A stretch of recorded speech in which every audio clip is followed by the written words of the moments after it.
Welcome to The Explainer. All right, let's talk about that feeling when you get an assignment and the instructions are a lot, right? You've got this long list of rules and you just feel a little overwhelmed. Well, if that's you, you're in the right place. Today, we're going to break down the commemorative speech assignment. We're going to turn all those complex instructions into a super clear step-by-step roadmap so you can create a speech you're actually really proud of. So here's how we're going to tackle this. We'll walk through it in 4 stages, basically following the exact journey you'll take. First, we'll cover crafting your manuscript. Then we'll get into practicing for engagement. After that, we'll talk about recording your speech. And finally, we'll wrap up with evaluation and feedback. Okay, let's dive right into the first stage, crafting your manuscripts. This is all about building the foundation of your speech, taking it from a blank page to something, well, solid gold. And you're going to see that how it's built is just as critical as what you say. So the whole thing is broken down into a few key steps. And it all starts with getting your topic and your 3 main points approved. Now you might think, why do I have to do that first? Well, think of it like a safety net. It's there to make sure you don't pour hours and hours into writing a whole speech, only to find out later that your main idea was, a little off track. It's like getting the blueprints approved before you start building the house. Now, I know what you're thinking when you see this list. 20-point font, a 2-inch bottom margin. It seems really, really specific, maybe even a little intense. But here's the thing. These rules are actually your best friend when you're speaking. Everything here, the huge font, the crazy margins, every sentence starting on a new line, it's all designed to make it super easy for you to glance down, find your spot in a split second, and get your eyes right back up to the camera without missing a beat. It's a lifesaver. And yeah, just to hammer this home, they are not kidding about this one. Look at those exclamation points. Every single sentence begins on the left margin, no exceptions. And you might wonder why they're so serious about it. It's actually a clever trick. It physically forces you to pause between your thoughts. It stops you from rushing and makes your delivery sound way more deliberate and powerful. So it's not just about the formatting, right? It's also about the actual words you're using. The assignment is really pushing you to get creative and personal. Use stuff like similes, metaphors, tell a little story, an anecdote. But on the flip side, you've got to avoid those tired, overused cliches. You know the ones, a shining star, heaven has gained another angel. They just kind of weaken your message and make it sound less genuine. All right, let's move on. Once your manuscript is locked in and approved, your job totally changes.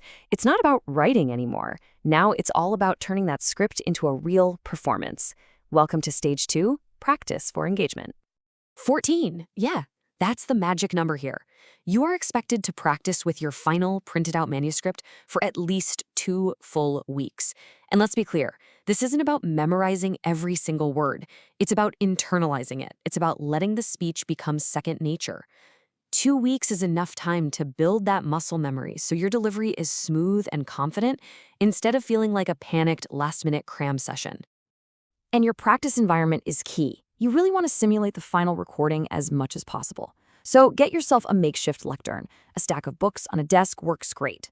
Put 2 pages of your manuscript side by side, and then you've got to master what's called the Molokai slide. You slide pages over instead of lifting them up. It's way smoother. Oh, and definitely record your practice sessions. It's the best way to check your camera angle and make sure you're framed up correctly before the real deal. At some point, you're going to have to post a screenshot from a practice video to get some feedback. This is basically what your instructor is looking for.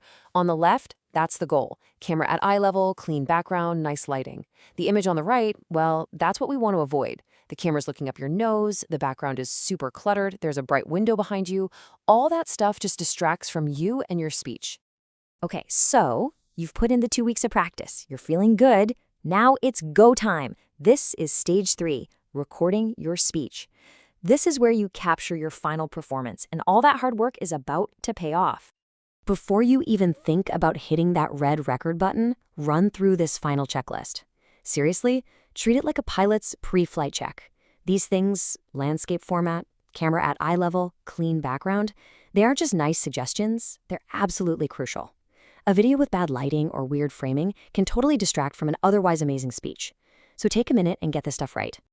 The instructions actually have what's called a stop list. These are errors so fundamental that if you make them, you just have to redo the video. And this one is probably the biggest offender. If your camera is lower than eye level, it's an automatic do-over. So if you're watching your footage and the camera is looking up at you, just stop, fix the setup, and record it again. It's that important. All right, so once your video is done, getting it submitted is a little process involving YouTube.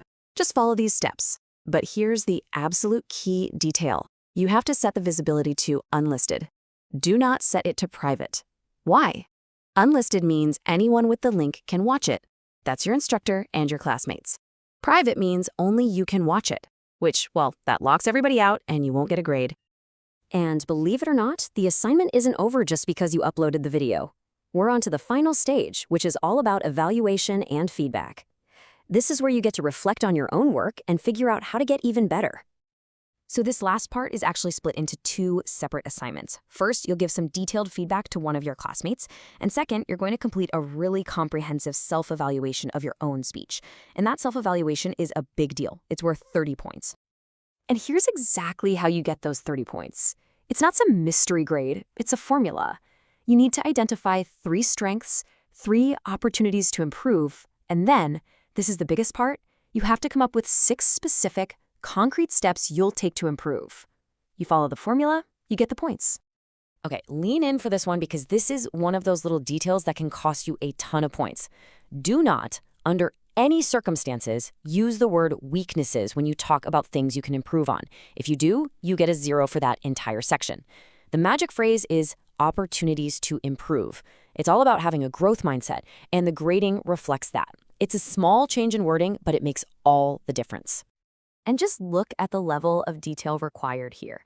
This shows you how seriously the self-evaluation is taken. We're talking a minimum of 600 words. You have to number every single point, and you can't just say, I need to work on my eye contact. No, you have to provide detailed examples from your video to back up every single thing you say.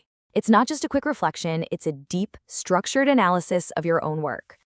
So, ready to earn all 30 of those points? Look, I know it seems like a lot of rules, a lot of details, but if you step back, you can see it's not just a random list. It's a complete system. The weird manuscript format, the 2 weeks of practice, the technical checklist, the deep self-evaluation, it all works together. And following this roadmap isn't just about checking boxes to get a good grade. It's a structured path to actually becoming a better, more confident public speaker. Follow the steps, and you'll get there.